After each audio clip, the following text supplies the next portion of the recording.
Hi, Memory. Hi, Tanatwa. Welcome to the Honest Talk podcast. Oh, I'm honored. I always wanted to be here. I'm so excited to have you. I've been trying to get you on for days, I've been actually for trying to months. Yeah. Finally, we're here. So, Memory, you and I are in the same class. Yeah. But Can you guys just believe it? I learned with her. But you just recently won third place at the Regeneron ISEF, which is the International Science and Engineering Fair. Yeah. And that was the biggest stage in science, right? It is. And you made headlines. Actually, you've been making headlines recently a lot.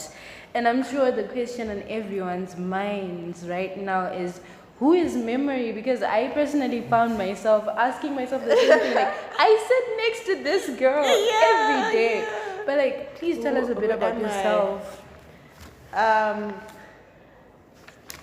It took a lot to get to who Memory is. Like, defining Memory for me also was a task because, okay, it took a lot of panel beating and actually trying to understand who Memory is. A lot of people defined who I was to me, and for long I moved with that definition of who people thought Memory was, and that was who Memory became. But along the way, as I got older, I started to get comfortable in my own skin to be able to define who Memory was. And I'd say I'm a cluster of the experiences I've been through. That's both in terms of science, school, and other external factors. The people I've met, the people that have moved me, or the people I can say have somewhat infused a purpose in me, and the people I essentially do these science fairs for. Yeah, I'd say those people define who I am. And actually, interestingly, I don't see myself as Memory. I see myself as a generation. Okay, the generation that I want to be. That I'd want for my people. And I've noticed moving with that has made a lot of things that would not normally be easy for other people, easy for me. Because when you start moving like a generation, or when you start seeing yourself as a generation, it's easy to surpass or overcome challenges that you wouldn't normally be able to do as Tanatwa or as Memory. So it's basically a mindset thing. It is a mindset thing. Because whenever I encounter difficulties or something mentally that would have probably put me off track, I didn't think of myself. I didn't think, if I give up, I'm giving up on the generation. So it's not just about it's really not about me. Wow. So the moment it ceases to be about you, you are able to do a lot of things that you would not normally do as an individual. You know, this is very interesting, especially coming from a young person who's not just thinking about herself, but thinking of herself as a whole generation of people. And I've heard you talk about this a lot, talking about how it's the people that are the main motivation behind the things that you do. And you know, I had actually planned a set of questions that I had for you, but it's getting more and more interesting as I'm hearing more of what you're saying, and I'm getting more curious about certain things. You talked about the aspect of people defining who you are, and I think as young people, we've all been through that stage in our lives where everyone tries to dictate to us who we are and who we cannot be. We cannot be, exactly. So you said you reached a point where you became comfortable in your own skin. Yeah. How does one get to that point? Are there certain steps that you need to take so that you're able to be comfortable in your own skin and discover what you are passionate about without it having to be dictated by someone else for you? I think the climax for me was actually having done everything according to the book and according to how people had described. And who is people in Okay, this people case? is your teachers, your parents, even general media sometimes defines who we are who we should be rather as young people in STEM, as young people in science. Yes. And for me, it took at going to these competitions. Every time I was at these competitions, there's something I'd pick up about myself. Like I mentioned to you before, I'm more of an art student than a science student. I'm an art student. I was actually surprised. At heart. And most people don't know that. But lots of aspects of art I found I infused in my science, which made it stand out compared to the other contestants I was going against at that time. Because when you do poetry, you have heart.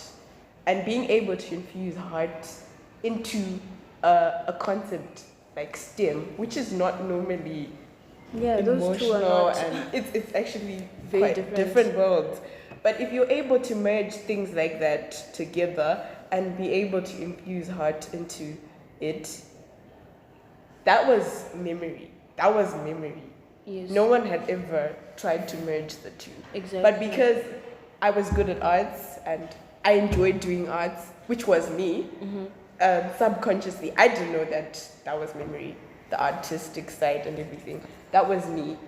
And I would pick up that this is me when I would infuse the two and notice that this is making an impact that I've never seen, that I don't normally see in people who are figures of STEM. And I don't think I've seen people in STEM being putting in art exactly, into that. Exactly. So I would pick up things about myself at these fairs, like when I'm speaking to a group of people, when I'm speaking to students. And then you actually realize something new about yourself. Yeah, something new about myself. And other things that made me realize who I was were, of course, the mistakes. The mistakes you make. By mistakes, I don't mean something that went wrong, no. I mean something that you incorporated, that you were probably told to incorporate by someone else, but it didn't work for you. Because that's not who you are. Yes. It doesn't feel right doing that. So the mistakes as well, probably speaking in a voice that didn't sound like myself. I would notice that this is not my voice and there's no authenticity in what I'm saying because I'm regurgitating what I'm meant to be, not who I am. Okay, so basically you're saying for you, you had to step out of your comfort zone. I had to. You mentioned going to the competitions was when you started to figure out who you I were. was. And I'm sure it wasn't an easy thing going for your first competition. It wasn't something you were used to. You were probably nervous the first time. A lot. I was excited. Excited. I got nervous as the journey went on. Yeah. So I think a key thing to take away here is for you to realize who you are. Sometimes you need to step out of your comfort zone so that you can realize new things that you didn't know about yourself. And then you talked about how as the journey continued, after stepping out of your comfort zone, you began to realize some mistakes. And these are not things done wrong, but things that maybe were dictated on you, like you're doing a science competition and someone tells you to do it this way, and then you end up noticing that this doesn't it's not feel right like for you. Yeah, it's not for me. The cap's not fitting. Wow, this is very, very interesting. I will move on to my next question. Sure. You're talking a lot about science, going for science fairs. I know you said you do it for the people. Yeah. Are the people your biggest inspiration? Like, what inspires you the most to do what you do? Okay, so firstly, I'll start with my country. Your country, Zimbabwe. My country, Zimbabwe. Yes. I went on a journey once to Somakwendeli. And already I'd been used to my environment my entire life. In Harare? Yeah, in Harare.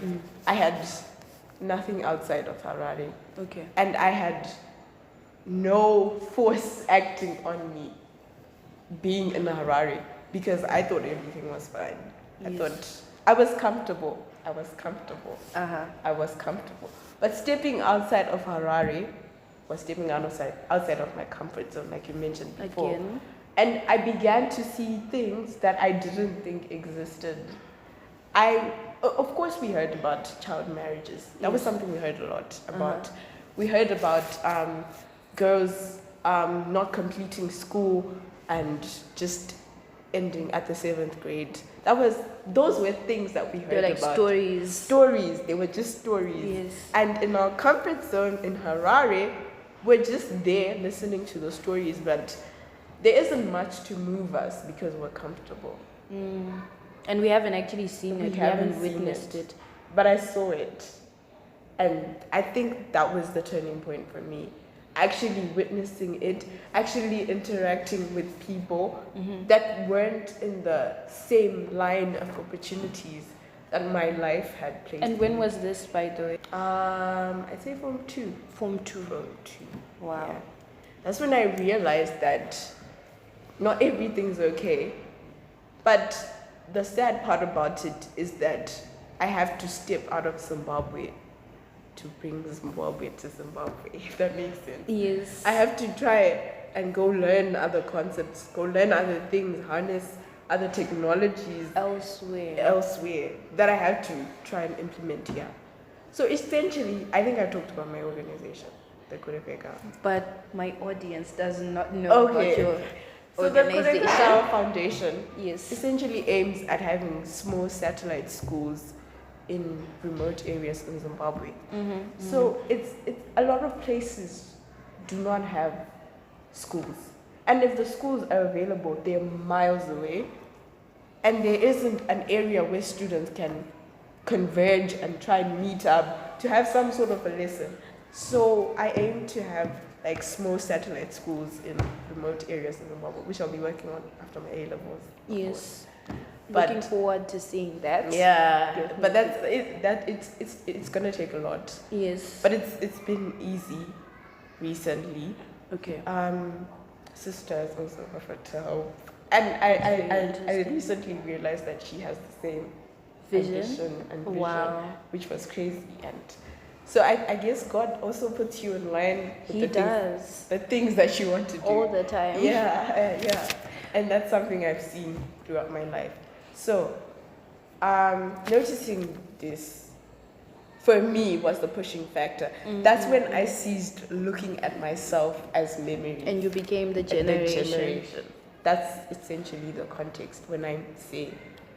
Yeah, and I think a lot of young people don't actually have first-hand experiences of seeing the struggles that other people in remote areas are facing. And it's really amazing what you're doing, especially with your Kurekwekawa Foundation, because I've been to Benga and I saw how different life is It here really in is. Harare and And there in versus Benga. Benga. And I really believe in young people stepping out and taking a role in terms of bridging the gaps between us and those are the people who don't have the same opportunities as we do. Definitely. So you're inspired by the people. I am. I hope the audience is listening. You are my inspiration. Okay, so you talked about how you then realized that it's not just about memory, but then it's about a whole generation. It is. You know, there's this saying that says to whom much is given, much is required, right? And I think that's exactly what you're doing because you've been given all these opportunities and now it's laid upon you to actually open up opportunities for other people, right? But then I want to know if you always wanted to be a scientist. Like growing up, what was your ambition? Actually, I would say in passing, I wanted to be a medical doctor. A doctor. Not knowing the context, not having ever seen. Okay, I had seen medical doctors, of course, but I didn't know their life. I didn't know what they did. You know something? I think everyone has said they want to be a doctor at some point. Exactly. But not that I saw myself in science. Definitely not. Like I said, when I went into high school, I was an art student. Yeah. Like at heart, I never struggled with art subjects. Not because they weren't hard or anything, but I felt at home in them. Yeah, I know you're a poet as well. I am. And I've seen some of your work. I love doing poetry. And that's memory also. That's another part of me. And so science came to me. Actually, I'd say science came to you. me. Okay. Because, okay, I was good at sciences, but then being able to fuse the two, it just became magic because both now worked for me. And I also started to feel at home in the science field. And then noticing that there weren't as many women in the science was just another pushing factor, of course. Okay. You said you started off wanting to be a medical doctor. Yeah. Is there anything else in the arts industry that you wanted to be at some point? Yeah. What did you want? An author. I actually write. Really? Yeah. If you were to write a book about your life, what would it be? I'm called? actually doing. What's the title? I don't have a title yet, Not guys. okay. I do have. Okay.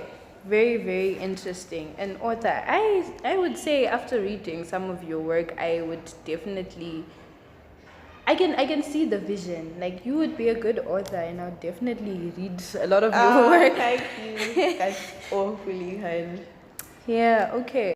So, I talked about this Regeneron ISF that you went for.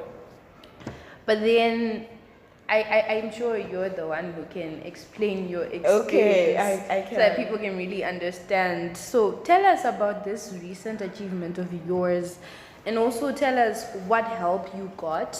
And if there's anyone listening in right now and they probably want to take the same route that you've taken in science, how can they get the same help? Help. If you talk about help. Yes. Help has something that has been so extensive for me in the science field. Okay, I'll start with the Zim Science Fair director himself, Mr. Knowledge Chikunti. Yes. Just his work on its own was the first thing that really pushed me at the science fair. So I'll give you a little context. Mr. Chikunti has been within the vicinity of really, really great opportunities that he has let go to do the Zimbabwe Science Fair. Wow. Yeah, he lives for the Zimbabwe Science Fair and he's been changing young people's lives for years. A lot of opportunities are offered to him that he lets go. But he's found his But this purpose. is what he's about. Yeah. And that's when I noticed that when you find something that you are passionate about, that you are sure you want to do, which is what I wanted to do, the satellite schools and everything, Yes. then you will go to any lengths to actually attain that, which is the name of my foundation, Kurekwega, which is a Shona proverb that suggests that. So help came from him as well. Of course, he helped me, especially with the paperwork. When I was younger, it was harder to do the paperwork, the scientific inquiry. Of course, we learned that in school, but actually, and being able to cite things like I was mentioning before, there were so many skills I had to learn. I had to be taught that he taught me that I didn't initially know. And my science teachers, I don't know what I would have done. I have just come across the most amazing science teachers my entire journey. I think that's just luck, or that's just God. Actually, it's God. I've just been within the vicinity of the most kindest hearts when it comes to, and the most knowledgeable. I'd say in my entire journey, the most knowledgeable people I met were my science teachers. They also could be places, but they do what they do because they love what they do, and that's their calling. They've realized who they are. And and of course my parents. I don't know what I would do without my parents. Of course. I know so many days my parents woke up earlier than.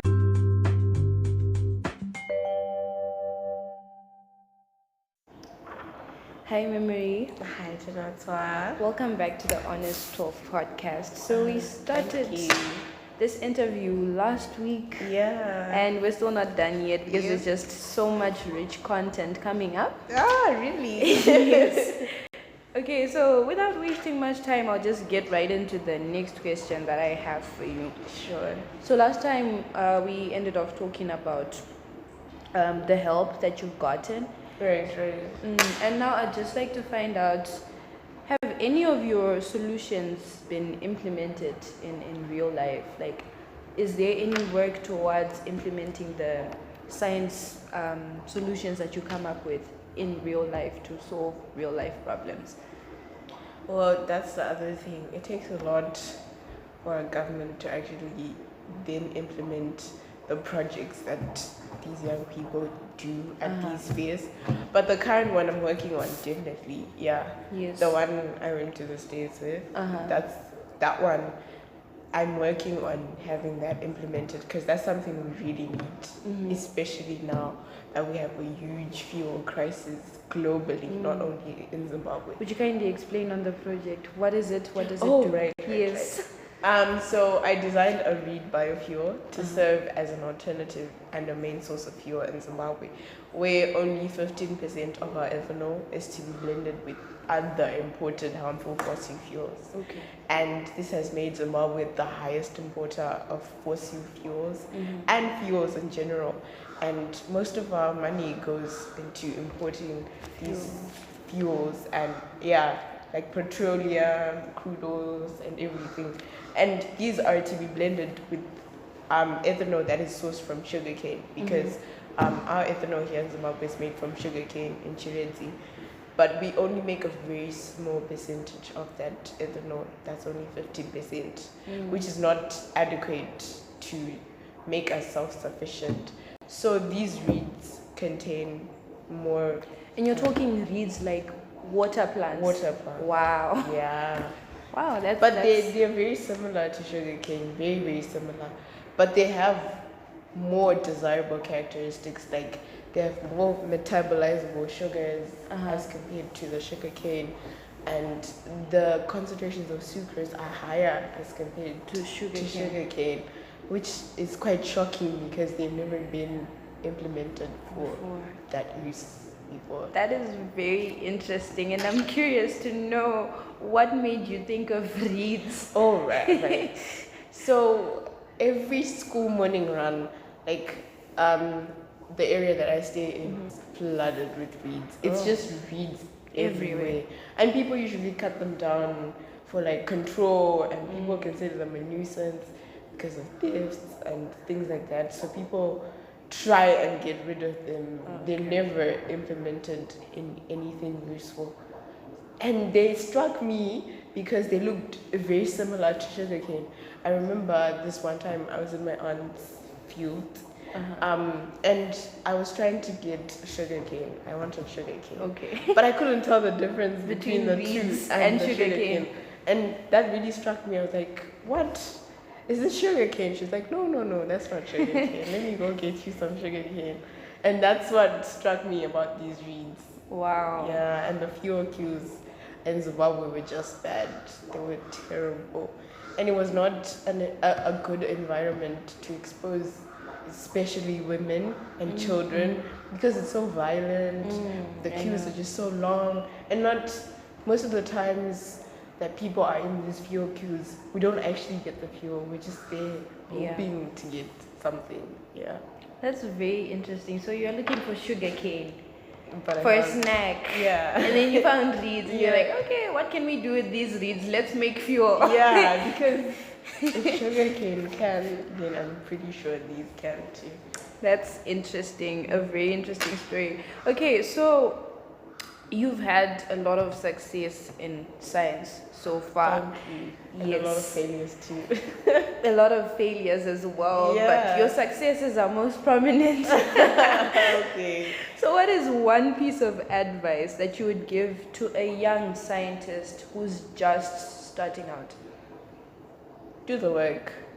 Most people are afraid to do the work because they think science is daunting, science is for smart people. There's a whole, not stigma, but there's a whole stereotype around science, especially among young people. Nowadays, it's like, oh, if you do science, you're the smart one, you're the chosen one. Not really. I think passion overrides everything. Passion overrides fear. It overrides boundaries that you probably had for yourself or borders that you had for yourself that you never thought you could cross. I'm pretty sure passion can override all those things. Also, just trust your gut. Trust your Your gut. gut will never lie to you. If it doesn't feel right, don't do it. By trust your gut, I mean don't second guess yourself. Don't second Don't guess yourself. second guess Don't doubt yourself. Don't doubt yourself. If for a blink of an eye you thought you could do it, then you can. You really can. So don't let anyone tell you No. that you can't.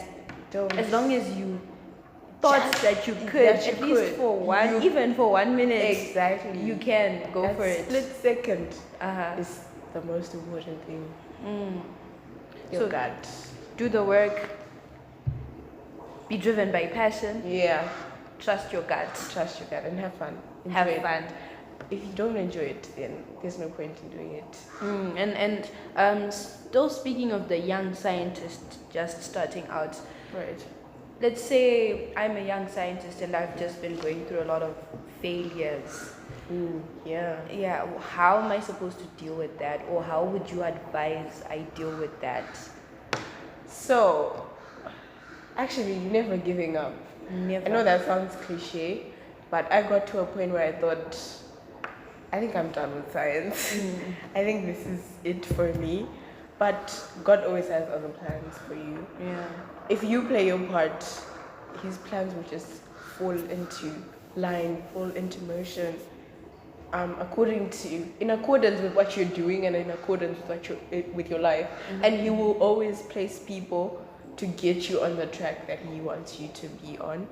So, for me, I'd say my journey, my scientific journey, is more spiritual than scientific. I feel like God wants me to be doing this, and He has not proved, I wouldn't want to say proven, but He has put a lot of things in line with my life that align me to that path. It has just been the most dominant thing in my life so far. So I feel like that's communication. That's somewhat some communication. But internally as well, how you speak to yourself matters. Yes. It really does. What you say to yourself is more important than what anyone else will ever say to you. So what are the things that you say to yourself? Again, like I said, most of the things that I say to myself are spiritual. So I love Isaiah 41, verse 10. I love it. I would just randomly open the Bible and ask God to show me some words of affirmation. And for most of the time, it actually is the case. That's where I get my encouragement from. But what I say to myself, I know before a competition or while I'm in the competition, I'm my hype man. Yes. Yeah, I really am. You're your own hype I'm man. my own hype man. I'm telling myself I belong because imposter syndrome is real, especially in this field. I struggled with that a lot. I remember being in rooms I thought I didn't belong in, but at the end of the day, you're at the top. You came out victorious. Exactly, you came out victorious, which again I would align with God's purpose for you. Yeah. So yeah, just tell yourself you can. Tell yourself you can. Yeah. Words of affirmation. Words of affirmation. Speak The positive. Bible Yes, the Bible. is a manual to life. It is an actual manual.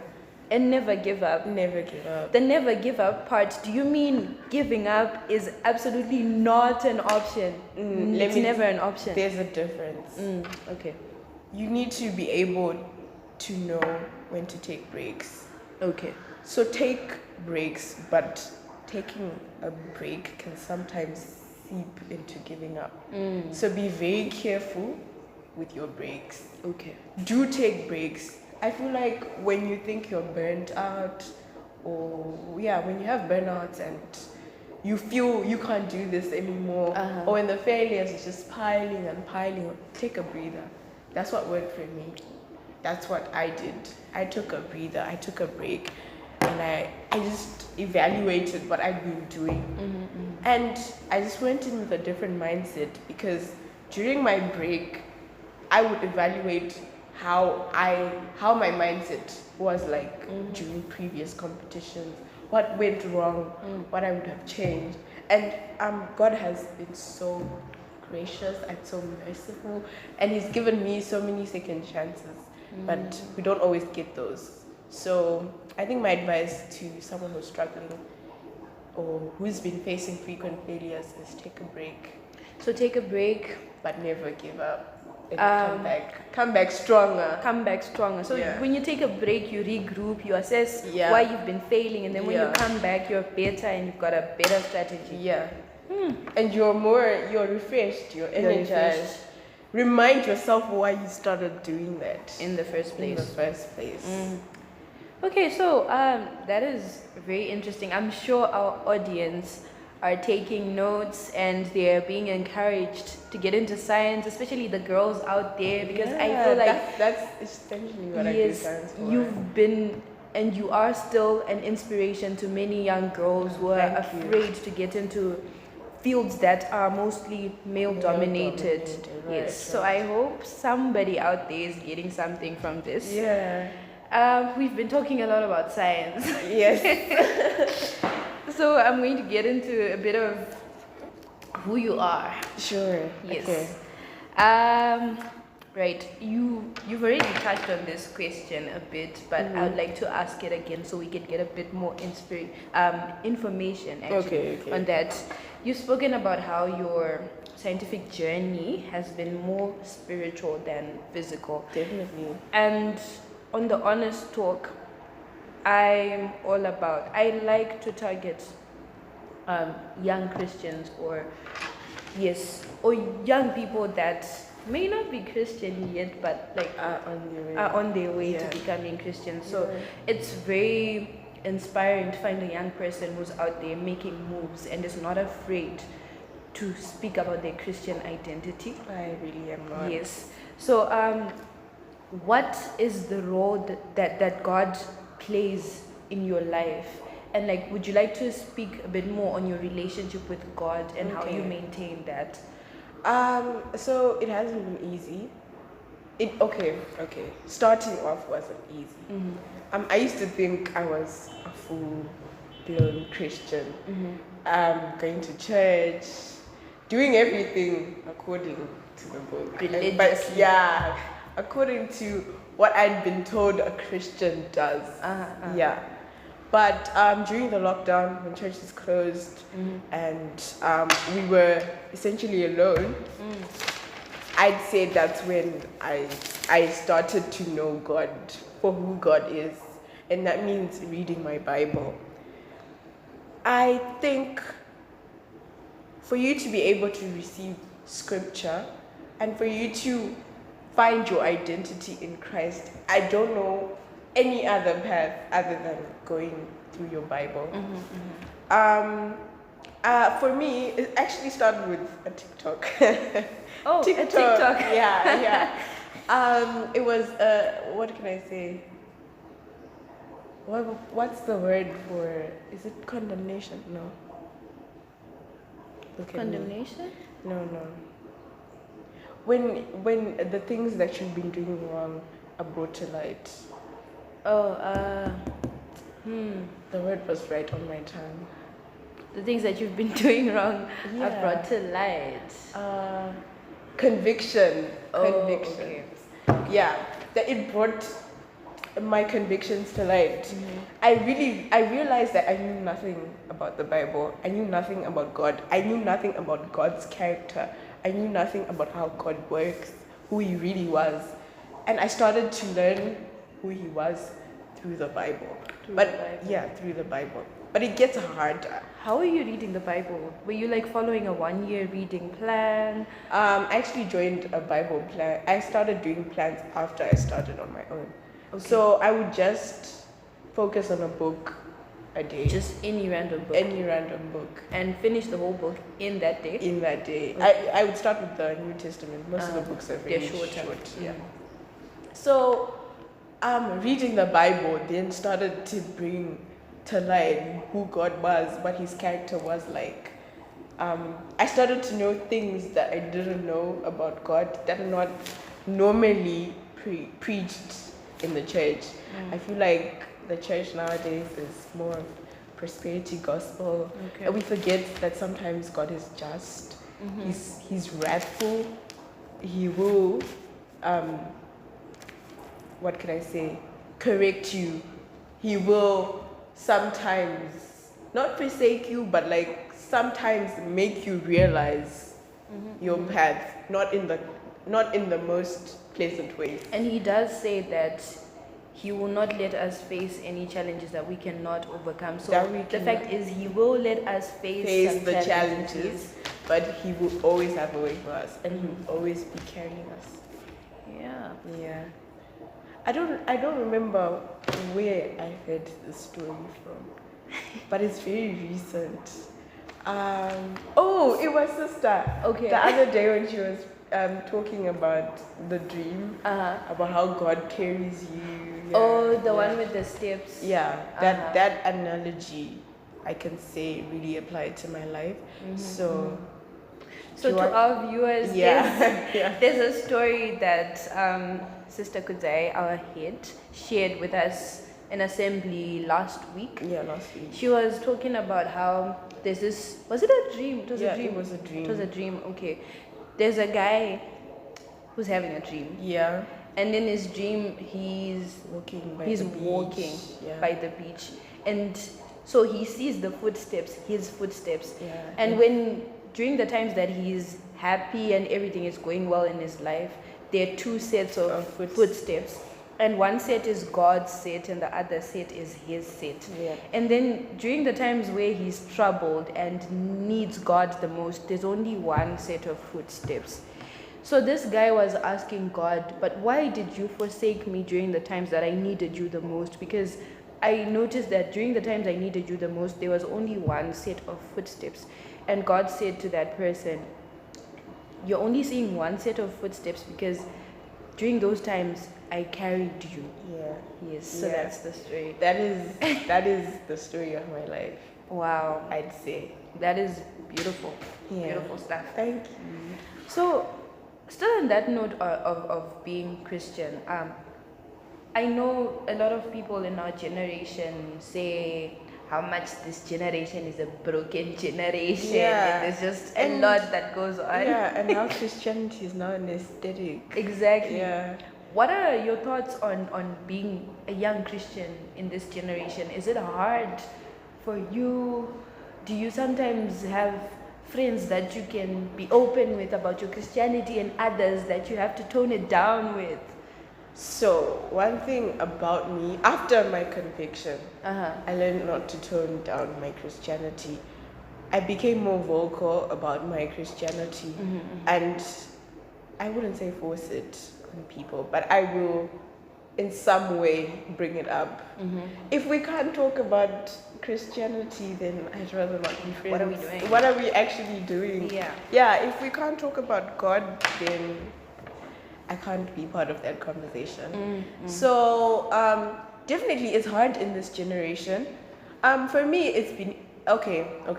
It's hard in this generation, mostly because we are hinged on things like music and entertainment that is not in line with the paths that we're meant to be, that we're meant to be treading on. It's very antagonistic to our Christianity and our Christian life. So for me, it's been easy in terms of music because I've never been a music person, never been intrigued. So you feel music, that is, or you're just not a music person? I generally wasn't. But then I started listening to Christian music, like good gospel that I thought got me there. So I think for this generation, know what works for you as a Christian. Yeah. So first of all, don't allow the scripture to just be merely preached to you. I think do your own work, do your own research. Actually hear the actual voice of God through his actual word. And don't just regurgitate the scripture that you're told. Because I feel like most of the things misleading us are are somewhat connected to the church nowadays. So it's very important and it's very, very crucial for you to do your own reading, your own analysis of the Bible, your own interpretation. Don't just take upon interpretations that are based on what you've heard, because people panel beat the Bible to suit whatever it is they're trying to teach at that time, or to suit whatever agenda it is that they have, be it good or bad. So be very careful with the scripture. The devil himself knew the scripture. Yeah, When he tried to tempt Jesus, Still does. he quoted the scripture. So if he knows your weapon more than you know your weapon, Then that's a problem. that's a problem. How are you supposed to fight with a weapon you don't know how to use? And your enemy knows how to use your weapon. Yeah. Very, So- very interesting nuggets. And there. the other thing is that you will fall back sometime. Getting up is what matters. I know I struggled with a lot of guilt when I fell back on my Christian life, when I thought I wasn't doing What you're supposed to be what doing. I'm supposed to be doing. And I struggled with that because it made it harder for me to approach God. I felt like, God, I'm not worthy. I'm not. I really am not. But God is always open. His ears are always open for you. No matter what you've done, no matter what you're facing, no matter how you think you don't deserve that, his ears are open to you. You're his child. He made you. It's like the father of the prodigal He son. is. Yes. He's always ready to welcome He's always you back. ready to welcome back. That's no excuse. No excuse to keep falling back. At least No, make an and effort. Make an effort and be genuine about it. God knows your heart. He really does. Wow. So you've talked about not letting. I think in a nutshell, like, don't let anything compromise your Christianity. Don't let it. I would say probably most people, like you were saying before, the pandemic made it hard for churches to gather. Yeah. People just used to do things like religiously because they had people guiding them. At church, they had their pastors sharing the word with them, groups and all of that. But then during the pandemic, that's when you had to discover God for yourself. For myself.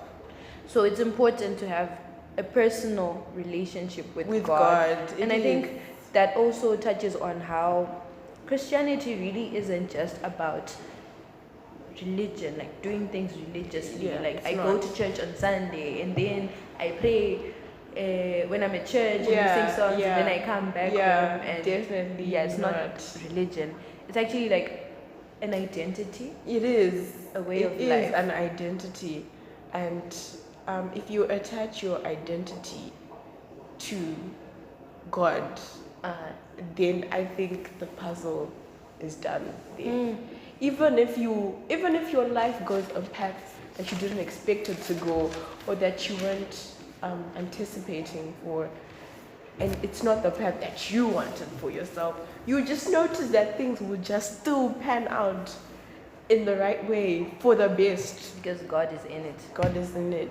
God, and attaching your identity to God just makes you invincible. You can walk that imposter syndrome I was talking about. That all stopped when I started to read the Bible, because now I'm listening to what God says about me, and me stepping into these rooms with all these renowned people and everything. I have someone way bigger in me, way bigger around me in my thoughts. So that just makes all fear and anxiety, takes it all away. It becomes so fickle when you learn who you are through what God says about you. Well, we're still on that note. Maybe I've had a lot of conversations on Christianity with some young people, and I feel like one of the major challenges that young people face is some young Christians. Sometimes they don't know how to pray to the Father. That's actually not odd at all. I also didn't know how to pray. That's why I said know what works for you. When you pray, sometimes you feel your heart. You feel like you're praying, but you're just babbling. You can feel that. You know you're just babbling. When you pray from the heart, you will know. When you pray a sincere prayer, don't flavor it with, I don't know, words that will make it sound. No. Even if you're saying just 2 words, So it's and about, it's it's really, about yeah, it coming it's about from the depth, where it's coming from your heart. from your heart. Yeah, definitely. Don't just merely pray. Of course, there are prayers like the ones when we wake up, sometimes when we go to sleep. There are prayers that are just part of our routine. Then there's the in-depth prayer where you are talking to God, your language to God, and the next person's language to God. They're different. Totally different. That's why I said it's very difficult being in the church because you're told to pray a certain way. That doesn't necessarily work for you. So I find most young Christians struggle to pray because they're trying to follow. And God did actually tell us how to pray. Yeah, He did. He did. But we're trying to follow a pathway that has been set by mere humans, by people who are also learning about God, who probably are not in full knowledge. Okay, yeah, I don't think anyone has reached full knowledge of God. But they're also learning. You need to understand they're also learning. And if it works for them, it doesn't mean that it will work for you. So whatever, you can feel that this prayer is from my heart. This is what I want to say to you, God. I'm not going to sugarcoat it. I'm not going to do... If you're angry, tell Him. Yeah, I feel like people are told not to tell God, not to show your anger. But He knows. He put those emotions in you. And He's our Father. He's your Father. He knows. Yes. He is the one who gave you that emotion of anger. But people are easily manipulated because they are following someone else's path when you should be following the path, the manual that has been given to you. I think one thing that young people really needed to know that you highlighted on, okay, actually there are a few things. Okay. One of them is that you can tell God anything because He's your Father. Because sometimes I feel like people go through stuff and then they're like, but can I really pray about this thing? And then they're like, maybe this is not something that I should be telling God about. Yeah. But if you're out there... But He already knows. He's watching you. Yes. Yeah. So if you're out there and you've been wondering if you can pray for that situation, whatever it is, you can tell God anything. He's your Father and He loves you and He wants a relationship with you, and through prayer and communication with Him, you can begin to form that relationship, and He's always there to listen to whatever it is that you need to tell Him. Yeah, and one more thing, our world is full of other influences. It's full of many different influences, and they come at us at very high frequencies, more than the gospel comes to us. So make an effort to try and surround yourself with Christian content and things that will get you back on the path, because I feel like Christian friends as well, so that you can lift each other up. Yeah, because you are bound to fall into the pits. Yeah. Because I can't blame the generation, really, no.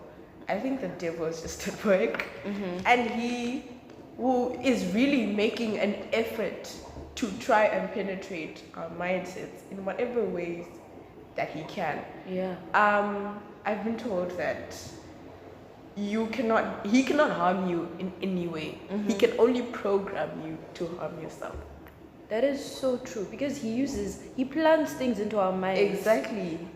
He cannot do anything to you, but he can get you to do something to yourself, because you have the power over yourself. And I feel like that is why the Bible tells us to guard our hearts. Our hearts. Yeah. Definitely. Because that is his tactic. He has no other tactic. So he will try by every single means to try and get to our minds. That's through music, that's through the content we watch, The content we see. the influencers. There's a lot. There is really a lot. Yeah, so try and have that same frequency with the Christian content. Because you really are at war with the world. We are really up against a lot. Wow. Memory. You sound like a balanced individual. You've got your spiritual life intact. You've got your... I don't know what to call it, but you've got so much going for you in your life. I think that's a perception of me that many people have. No, but then it's evident. It's evident. How do you balance everything? I think I've told you this before. I really don't. I still wanted to ask it because I am not convinced. I really do not. Like right now, I'm struggling. I am struggling. But one thing to keep in mind is that I'm not worried because I always know God somehow has Yes, me. God is in control. God is in control. And in as much as I say that, just merely say it, but I've seen it enough to not panic anymore. I think he's put me through storms to teach me how to stay composed. So even if I'm getting my my confidential percentages, Those chemistry meds. yeah, I know the end result is God's input. So yeah, that doesn't mean you shouldn't do the work. Don't sabotage yourself because you will be tempted not to do the work. That is so inspiring. I feel like it's very nice for us to hear that even though you're making all these moves, you're just like all of us, and you struggle as well sometimes. Because I feel like a lot of times when we see people on television making moves, making headlines, we think, how does this person have everything together? Like, how does this person balance everything?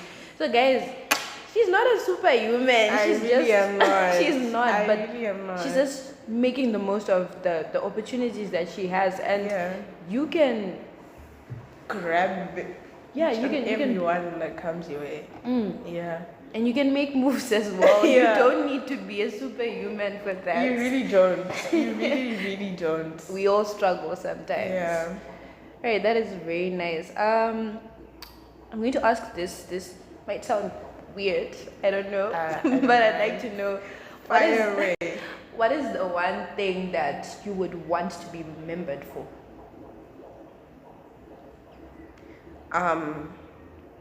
Having gotten young girls to act.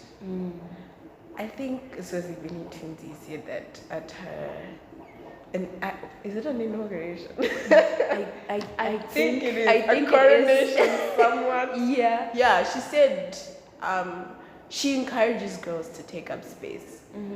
I want to be remembered for being the girl that came back for her people. Yeah. A lot of us leave, especially in Zimbabwe. A lot of us leave and never come back, and never do anything to change the situation back home. I want young, underprivileged girls to have the same opportunities I have. Wow. Young, underprivileged people to have the same opportunities I have.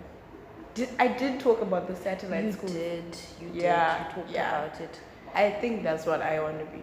And after my country, I do plan on trying to work out in other places as well that aren't within the vicinity of the opportunities that I was exposed to, or that the average middle income or rich or is exposed to. Essentially, I don't think I want to be remembered by the majority. I just want to make a difference in that person's life who's marginalized, who probably feels they don't matter, or they don't have a say, or they Wow. can't change anything. Yeah. You know, I'm really loving this interview. I didn't think it would be over an hour, but it looks like it's actually going to be over an hour when we add these two. And there's a lot that you're saying that I can resonate with. Love that. How would you like to be remembered? Getting young girls to act. I am one person who's also very passionate about empowerment for young girls, especially those that don't have the same opportunities that others have. And you said you want to be remembered also for being the girl that came back for her people. Yeah. I feel like a lot of people just want to live and never come back. Make millions. And that's something that's very unique about you. And I feel like so far, like looking at everything that you've done, I know you want to be modest and humble and all, but you've accomplished so much at such a young age.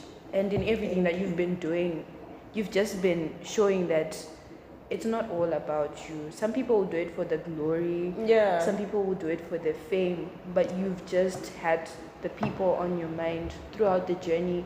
No matter how many wins you've gotten, no matter how famous you've gotten, you've just stuck to your vision, which is something that's very inspiring. And to the girls out there, the young girls who have not started taking action, here is someone rooting for you. Get out of your head. Get out of your head. Get out of your comfort zone. Take up space. Start doing something. If she can do it, you can do it too. You definitely can. And I hope that those young girls that we're trying to target are going to have access to this podcast episode so that they can hear these things. Yeah. Okay, so we are coming to the end almost. This has been It feels like it's been 2 minutes, actually. I know, right? Yeah. So, yeah, you've already talked about wanting to get girls to act. Yeah. On the honest talk, like I started this as an initiative for young people because, like I said, I'm also very passionate about young people, and I'd like them to have access to the knowledge that I have, some of the opportunities that I've been getting as well. I feel like it's a privilege that I am able to learn from someone like you and be able to hear the things that you do, right? So I've also extended the opportunity to my audience to be able to learn from you as well. So I just want to find out. We're learning from each other, definitely. Just want to find out, what are your views on youth empowerment, and what do you think we should do as young people to empower each other? Oh, I was about to talk about that. Throughout my journey, I found that it's easier for people outside my circle or outside immediate contact with me. It's easier for them to acknowledge my work and encourage me and somewhat give an input versus you are very unique. Oh wow. Yeah, you really are. You are just everyone's backbone. You're a supporter. You're flattered. A motivator. You make sure people feel acknowledged. You really do. And what really surprises me about that is because you're also making milestones on your own. Yeah. Listen to this girl. I'm not even joking. Which is something very unique and something that a lot of people in our generation struggle with. Acknowledging someone else's work does not in any way diminish yours or make it smaller or make it insignificant. Yeah. It really doesn't. I think we need to overcome the aspect of competition and everything and realize that we actually are in the struggle together. We need to get through this together. Like for me, especially throughout my scientific journey, I know there were many opportunities I could have worked with teams and worked with other people, but it's very difficult to come together and have the same headspace and put in the same effort. Okay. Because at the end of the day, if the purposes are not converging, and if the goals are not converging, and if the inspiration that you have and the other person has is not converging, then it's bound to be disastrous. So I think we need to start working towards the same goal. I'm not saying altering your dreams, but somewhat implementing people, a wider audience in your dream. Yeah. So we need to start working together, Encouraging each other. The person next to you should not be a stranger to what you do. They really shouldn't. And that person also should take the initiative to somewhat help you in any way they can, give input or acknowledge you. I think that's what we struggle with. We see each other as competition. Exactly. Versus seeing each other as a partners body or a team. A team. Definitely. And we can accomplish so much more together. Yeah. So we're more hinged on trying to bring the other person down to somewhat highlight what we are doing ourselves, which I think is very, I don't know. It doesn't work. Was it the I think the episode before the last one I did, I was talking about lessons I learned from Mudiwa Hood at the Zimbabwe trade fair, entrepreneurs trade fair and conference. And he talked about things that we were taught, things that they never teach you in school or in college. And one of the things he said was that life is not a competition, and that's exactly what you're saying here. It really isn't. Because when we're in school, like starting from primary school up until we go to high school, we're kind of conditioned to be competitors. You remember in primary school when you used to write work and you'd cover everything you had. I will admit to that. I was one of those people. Everyone has been there. But like now we're debunking these myths that we've been told. It's not a competition. There's really enough space for everyone, and life can be better for us all if we manage to help each other rise. Imagine being the one successful person in your family and everyone is just coming and asking for stuff from you. Why not just be successful together? And we also need to understand that the more of us that are successful, the more that are able to help. Exactly. The more things are going to change because the frequency is increased. Exactly. The frequency of help is increased. The role models have increased. The more mentors. There's just definitely a lot more resources. Okay, guys. So you've heard it. Life is really not a competition, and this has been said many times. And if you haven't registered it in your mind yet, then it's high time. It's really not a competition. The people around you, those are your teammates. Encourage them. Help them out. Be happy for them when they're winning. Take notes from them. Learn from them. Okay, I feel like we've tackled this question focusing more on people who have the opportunities. So I'd like to remove our focus from those people and take it to people who don't have the same opportunities. I know we've already been doing a lot. You have the Kurekwega Foundation. There's an Honest Talk. But like, how can we empower those people? What more do you think we can do? What else can other people do as well to empower these other young people who don't have the same opportunities as we do, who are not exposed to the same things that we are exposed to? Step out and reach out. Experience it yourself. Just put yourself in their feet. And I don't mean mentally or imagine it. No, I mean actually reaching out, actually visiting people like this. And seeing how you can actively input yourself into their routine, input yourself into their life. So visiting orphanages, you can tutor people there. Yes. The knowledge you've learned is very valuable. You can spread that by tutoring young people that are not within the vicinity of the opportunities that you have. You can go out there and donate books. I think we have Chico Mapaya here doing that We All Can. That is, and I think the impact she has been as a result of her actually witnessing it, actually reaching out and seeing with her own eyes what is actually happening. If you see it with your own eyes, the impact that will have on you is different and far beyond what anyone could ever tell you about what they're going through. Yeah.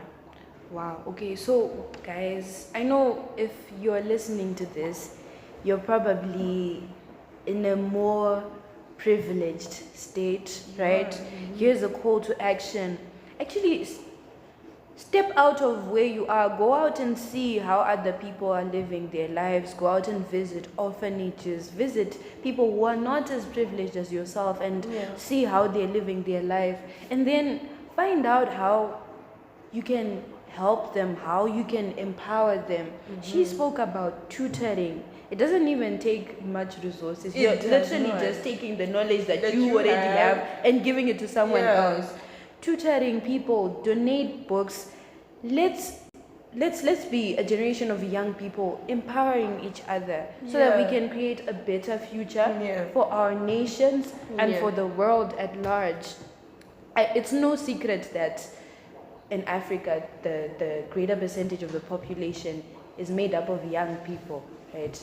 So if we don't take action as the young people, then who's going to take action for us? Who's going to make things better for us? Change the narrative. Yes, so it's in those small things, right? Any last words and final thoughts that you want to give to our audience before we finish the episode? Do the work. Do the work. Do the work. Just start. I think the first milestone you have to pass is actually starting. That's where most people end. We end in our thoughts. We end in our ambitions. We end in our dreams. We don't actually try.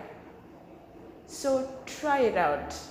If it doesn't work, try it out again and again. Don't give up. Take breaks, but never give up. Yeah. Wow. Thank you so much. You've heard it, guys. Do the work. Don't let it end in dreams. Actually start doing something about those dreams. And if it's not working out, keep trying. Take a break, regroup, come back stronger with a better strategy and more energized. Thank you very much, Memory. It's been a pleasure. An honor. It really has. Interviewing you, and I know our audience have gotten a lot from this interview, and I can't wait to see many people taking action, many young people taking initiatives to empower other young people, many young girls stepping into industries that are male dominated. For them. Yeah, definitely. Thank you very much. And to our audience, enjoy the rest of your day or night, depending on what time you were listening to this.